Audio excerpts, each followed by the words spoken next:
Olá, turma, tudo bem? Bora lá para nossa leitura. Mais um dia aqui com o Senhor, com a palavra, né? Tenho certeza que o Espírito Santo vai continuar ministrando a nossa vida aqui dentro do livro de Jó, né? Mais um dia para a gente caminhar aqui dentro do livro de Jó. Hoje a gente vai ler o dia 4, né? Quinta-feira, dia 11 de janeiro de 2024, e a gente vai ler Jó 29, 30 e 31. Vamos seguir?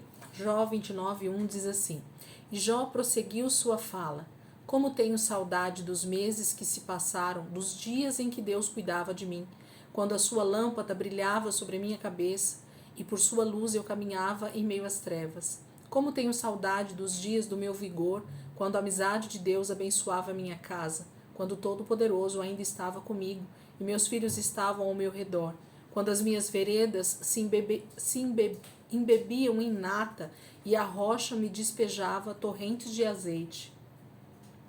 Quando eu ia à porta da cidade e tomava assento na praça pública, quando ao me verem os jovens saíam do caminho e os idosos ficavam em pé, os líderes se abstinham de falar e com a mão cobriam a boca.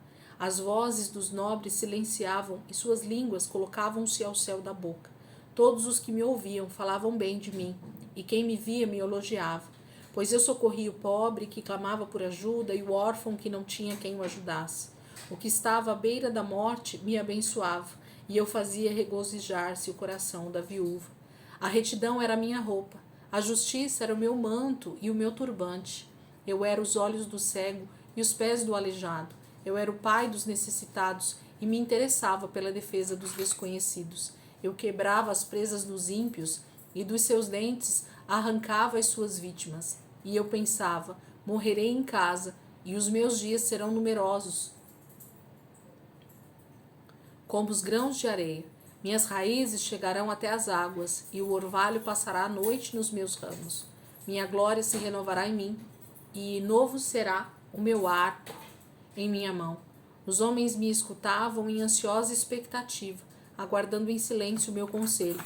Depois que eu falava, eles nada diziam, minhas palavras caíam suavemente em seus ouvidos. Esperavam por mim, como quem espera por uma chuvarada, e bebiam minhas palavras, como quem bebe a chuva da primavera.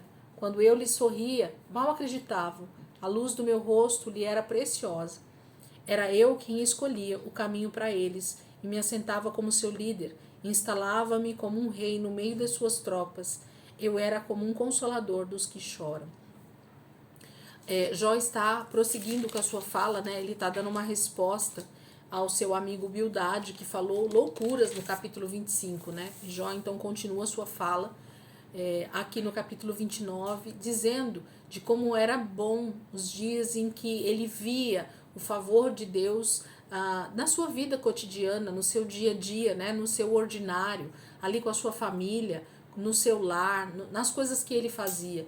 E nos primeiros capítulos a gente vê os amigos de Jó falando com ele a respeito da justiça que ele praticava, né, de como ele era justo, íntegro com a viúva, com o órfão, com o desamparado, com o aflito, com aquele que tinha necessidades, com o necessitado, né?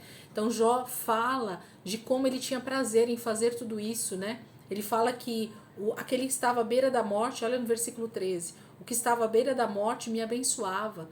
O que é isso? Uma pessoa que estava ali no leito de morte, que sabia que ia morrer, olhava para Jó e dizia: Jó, eu te agradeço, eu te abençoo, porque você tem feito muito por mim. Imagina você ser bem visto pelas pessoas que estão ao teu redor, pelos teus vizinhos, pelos teus amigos, porque sabia que ele ia ajudar a viúva que estava ficando. A viúva não ficaria desamparada, porque Jó era íntegro, Jó era justo. Jó sabia que os seus bens, eles serviam para ajudar todos aqueles que precisavam. O Senhor dava recursos para Jó, para que Jó fizesse aquilo prosperar nas mãos dele, né, ajudando a quem o Senhor colocasse diante dele. Isso é um homem que sabe que os seus recursos têm um lugar certo, né, para ir. Ele sabe que Deus tem prosperado a vida dele para fazer a diferença. Jó tinha essa noção. Ele fala de como era bom quando os homens escutavam os seus ensinos, os seus conselhos, né? Aquilo que Jó falava, muito provavelmente ele era um bom conselheiro, né, um bom homem para se dar um conselho, para se falar sobre a bondade de Deus, para se falar sobre princípios de Deus, porque ele tinha princípios na vida dele. Capítulo 30. Mas agora eles zombam de mim, homens mais jovens que eu, homens cujos pais eu teria rejeitado, não lhes permitindo sequer estar com os cães de guarda do rebanho. De que me serviria a força de suas mãos, já que desapareceu o seu vigor? Desfigurados de tanta necessidade e fome, perambulavam pela terra ressequida em sombrios e devastados desertos. Nos campos de mato rasteiro colhiam ervas, e a raiz da giesta era sua comida. Da companhia dos amigos foram expulsos aos gritos, como se fossem ladrões. Foram forçados a morar nos leitos secos dos rios, entre as rochas e nos buracos da terra. Rugiam entre os arbustos e se encolhiam sobre a vegetação. Prole desprezível e sem nome, foram expulsos da terra. E agora os filhos deles zombam de mim com suas canções, tornei-me um provérbio entre eles. Eles me detestam e se mantêm à distância, não hesitam em cuspir em meu rosto. Agora que Deus afrouxou a corda do meu arco e me afligiu, eles ficam sem freios na minha presença. À direita, os embrutecidos me atacam, preparam armadilhas para os meus pés e constroem rampas de cerco contra mim. Destroem o meu caminho, conseguem destruir-me sem a ajuda de ninguém. Avançam como através de uma grande brecha. Pavores apoderam-se de mim, a minha dignidade elevada, como pelo vento. A minha segurança se desfaz como nuvem. E agora esvai-se a minha vida. Estou preso a dias de sofrimento. A noite penetra os meus ossos. Minhas dores me corroem sem cessar. Em seu grande poder, Deus é como a minha roupa. Ele me envolve como a gola da minha veste. Lança-me na lama e sou reduzido a pó e cinza. Clamo a ti, ó Deus, mas não me respondes. Fico em pé, mas apenas olhas para mim. Contra mim te voltas com dureza e me atacas com a força de tua mão. Tu me apanhas e me levas contra o vento e me jogas de um lado a outro na tempestade. Sei que me farás descer até a morte, ao lugar destinado a todos os viventes. A verdade é que ninguém dá a mão ao homem arruinado, quando este em sua aflição grita por socorro. Não é certo que chorei por causa dos que passavam dificuldade? E que a minha alma se entristeceu por causa dos pobres? Mesmo assim, quando eu esperava o bem, veio o mal. Quando eu procurava luz, vieram trevas. Nunca para a agitação dentro de mim. Dias de sofrimento me confrontam. Perambulo escurecido, mas não pelo sol. Levanto-me na assembleia e clamo por ajuda. Tornei-me um irmão dos chacais, companheiro das corujas. Minha pele escurece e cai. Meu corpo queima de febre. Minha harpa está afinada para cantos fúnebres e minha flauta para o som de pranto. Jó consegue mostrar, né, a dor que ele está sentindo realmente diante de Deus, diante dos seus amigos. Ele fala que as pessoas hoje têm ele como um provérbio. O que é isso? É aqueles ditados, né, que as pessoas citam. Ah lá, ó, aquele ali não era aquele que servia a Deus, que dizia que era o bambambam, agora ali, ó, tá nessa situação. Então a gente vira um provérbio, né, na boca das pessoas. As pessoas têm algo sempre para falar e a gente vira como se fosse uma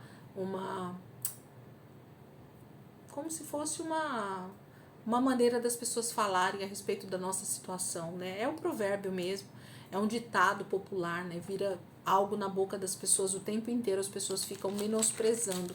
E é isso que Jó está falando no capítulo 30, né? Ele fala que ele sabe que ele vai para o leito de morte, mas ele queria muito que alguém estendesse a mão, né? Que alguém olhasse por ele como ele olhava por aqueles que eram desamparados, arruinados, né? Jó tinha muita justiça no seu procedimento. E é por isso que ele esperava que as pessoas olhassem para ele com mais misericórdia, com mais compaixão. É isso que Jó está esperando. E o contrário disso são esses amigos que estão realmente atacando Jó nesse momento, dizendo que ele precisa ver o que está acontecendo na vida dele e ele precisa se arrepender, e eles dizem que ele é o culpado de tudo isso. Capítulo 31. Fiz acordo com os meus olhos de não olhar com cobiça para as moças. Pois qual é a porção que o homem recebe de Deus lá de cima? Qual a herança do Todo-Poderoso que habita nas alturas? Não é ruína para os ímpios, desgraça para os que fazem o mal? Não vê ele os meus caminhos e não considera cada um de meus passos? se me conduzi com falsidade, ou se meus pés se apressaram a enganar, Deus me pese em balança justa e saberá que não tenho culpa.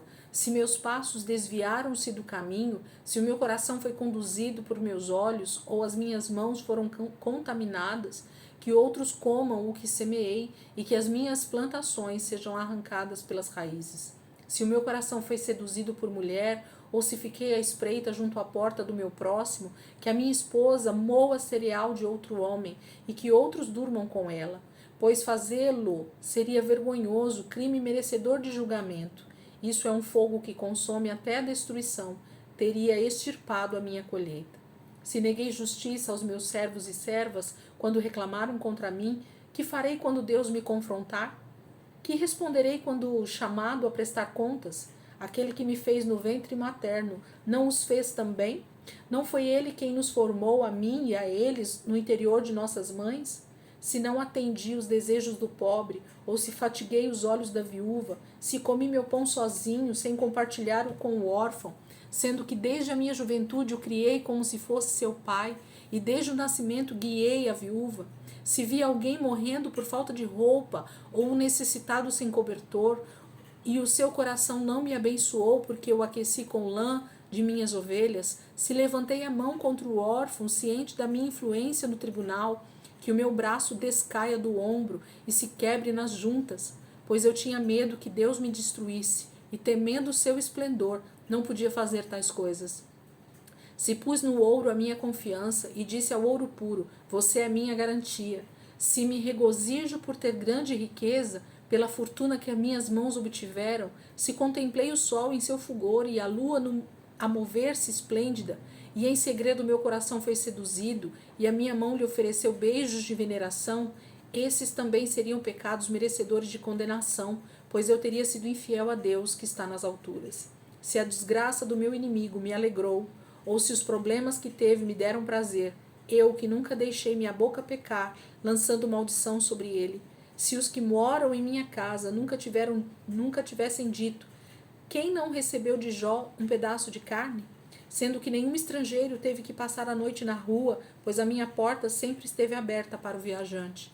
Se escondi o meu pecado, como outros fazem, acobertando no coração a minha culpa, com tanto medo da multidão e do desprezo dos familiares que me calei e não saí de casa. Ah, se alguém me ouvisse! Agora assino a minha defesa, que o Todo-Poderoso me responda, que o meu acusador faça denúncia por escrito. Eu bem que a levaria nos ombros e a usaria como coroa. Eu lhe falaria sobre todos os meus passos, como um príncipe eu me aproximaria dele.